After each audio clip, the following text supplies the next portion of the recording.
దేశవ్యాప్తంగా రోజు రోజుకు నమోదవుతున్న అత్యధిక ఉష్ణోగ్రతలతో సామాన్య జనమంతా కూడా అల్లాడిపోతున్న పరిస్థితులు నెలకొన్నాయి. అయితే ఈ వేసవి తాపం ఈసారి 43 నుంచి 44 డిగ్రీలుగా నమోదవుతుండడంతో సామాన్య ప్రజలైతే తీవ్ర ఇబ్బందులు ఎదుర్కోవాల్సిన పరిస్థితి అయితే నెలకొంది. ఉదయం 7 గంటల నుండి 12 గంటల లోపు మాత్రమే జనాలు ఆ రోడ్లపై దర్శించుకున్నారు. సాయంత్రం 5 గంటల నుండి 8 గంటల వరకు కూడా వారి కార్యక్రమాలలో బిజీగా గడుపుతున్నారు. అయితే దీనికి సంబంధించి మధ్యాహ్నం వేళలో వానుడి ప్రతాపం అధికంగా ఉండడంతో అత్యవసరమైన పనులు మాత్రమే బయటికి రావాల్సిన పరిస్థితి అయితే నెలకొంది. ఇప్పటికే వాతావరణ శాఖ కూడా హెచ్చరికలు జారీ చేస్తుంది. ఏదైతే అత్యవసరమైన సమయంలో మాత్రమే బయటికి వెళ్ళాల్సి ఉంటుంది. దానికి సంబంధించి తగు జాగ్రత్తలు తీసుకోవాల్సిందిగా కూడా వైద్యులు కూడా సూచిస్తున్నారు. తలపాగా లాంటివి, నెత్తిన హెల్మెట్ లాంటి క్యాప్ లాంటివి ధరించి బయటికి వెళ్ళాల్సి ఉంటుంది. గంటకు మంచినీరు తాగుతూ ఉండాల్సిందిగా కూడా వైద్యులు కూడా సూచిస్తున్నారు. అయితే ఉమ్మడి కరీంనగర్ జిల్లా వ్యాప్తంగా కూడా అత్యధిక ఉష్ణోగ్రతలు నమోదవుతున్నట్టుగా కూడా చెప్పవచ్చు.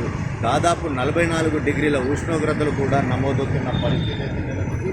ఇటు రామగుండంలో కూడా అత్యధిక ఉష్ణోగ్రతలు నమోదవుతున్నాయి. ఇటు ఉక్కపోతతో జనాలంతా కూడా అల్లాడిపోతున్న పరిస్థితి అయితే నెలకొంది. ఇకపోతే ఇటు ఏసీలతో పాటు ఫ్రిడ్జ్లు, కూలర్లకు కూడా భారీగా డిమాండ్ పెరిగిందని కూడా చెప్పవచ్చు. సూర్యుడు బగబగమంటూ సుర్రమనిపిస్తున్నాడని కూడా చెప్పవచ్చు. అయితే రాజన్న సిరిసిల్ల జిల్లా కూడా ఇప్పుడు పొడిగగా మారుతున్న తీవ్రమైన వడగాలులు కూడా వీస్తున్నాయి. అప్పుడప్పుడు అకాల వర్షాలతో కూడా ఉక్కపోత మరింతగా పెరిగి ఆ జనమైతే అల్లాడిపోతున్న పరిస్థితులు అయితే నెలకొన్నాయి. ఉష్ణోగ్రతలు గడిచిన సంవత్సరాల్లో దాదాపుగా 43 గరిష్ట డిగ్రీల వరకు అత్యధికంగా నమోదవుతూ ఏప్రిల్ నెలలోనే గరిష్టంగా 45 డిగ్రీల గరిష్ట ఉష్ణోగ్రతలు దాటిన పరిస్థితి అయితే నెలకొంది. అయితే రెడ్ అలర్ట్గా కూడా ఇప్పటికే వాతావరణ శాఖ కూడా రెడ్ అలర్ట్ ప్రకటించినట్టుగా కూడా తెలుస్తుంది.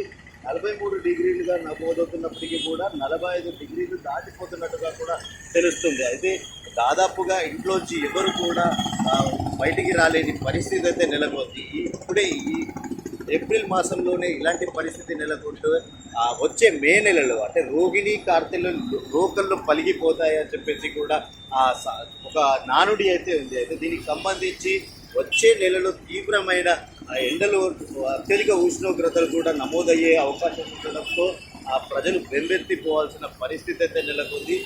మనం చూడొచ్చు ఏదైతే కరీంనగర్ జిల్లా వ్యాప్తంగా కూడా ఉష్ణోగ్రతలతో ఉదయం సమయంలో మాత్రమే వారు జనాలు బయటకు వస్తున్న పరిస్థితి అయితే నెలకొంది. మధ్యాహ్న వేళలో ఎక్కడికక్కడ ఇంటికే పరిమితం అవ్వాల్సిన పరిస్థితి అయితే నెలకొంది. ఇటు రామగుండంలో అత్యధికంగా 45.2 డిగ్రీల ఉష్ణోగ్రతలు నమోదయ్యాయి. ఇక ఏదైతే మంతని నియోజకవర్గానికి సంబంధించి 45.1 డిగ్రీల ఉష్ణోగ్రతలు నమోదవుతున్నాయి. ఇటు కమాన్పూర్లోనూ 45 డిగ్రీల ఉష్ణోగ్రతలు నమోదు కాగా జూలపల్లి ప్రాంతంలో మాత్రం 44.9 డిగ్రీల ఉష్ణోగ్రతలు నమోదయ్యాయి. ఇది ముత్తారంలో కూడా 43.6 డిగ్రీల ఉష్ణోగ్రతలు నమోదవుతున్నాయి. మొత్తంగా చూసుకున్నట్టయితే ఉమ్మడి కరీంనగర్ జిల్లా వ్యాప్తంగా దాదాపు 43 డిగ్రీల పైనే కొనసాగుతున్నట్టుగా కూడా తెలుస్తుంది.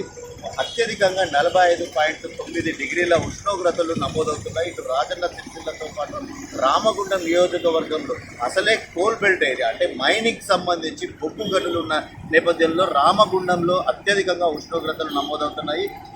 బయటికి వెళ్లాల్సిన పరిస్థితి వస్తే ప్రజలు తగు జాగ్రత్తలు తీసుకోవాల్సిందిగా కూడా వాతావరణ శాఖ హెచ్చరిస్తున్నది. ఇటు గంటకు ద్రవ పదార్థాలు ఎక్కువగా తీసుకుంటే డీహైడ్రేషన్కు గురి కాకుండా తగు జాగ్రత్తలు తీసుకొని ఇప్పటికే దాదాపు 10 సంఖ్యలో కూడా ఈ ఎండ వేడిమిని తట్టుకోలేక మృత్యువాత పడ్డట్టుగా కూడా తెలుస్తుంది. మొత్తంగా చూసుకున్నట్టయితే కరీంనగర్ జిల్లా వ్యాప్తంగా కూడా అత్యధిక ఉష్ణోగ్రతలతో సామాన్య ప్రజలైతే బెంబేలెత్తిపోతున్నారని కూడా తెలుస్తుంది. కెమెరా పర్సన్ అరుణ్తో శ్రీకాంత్, S6 న్యూస్, కరీంనగర్.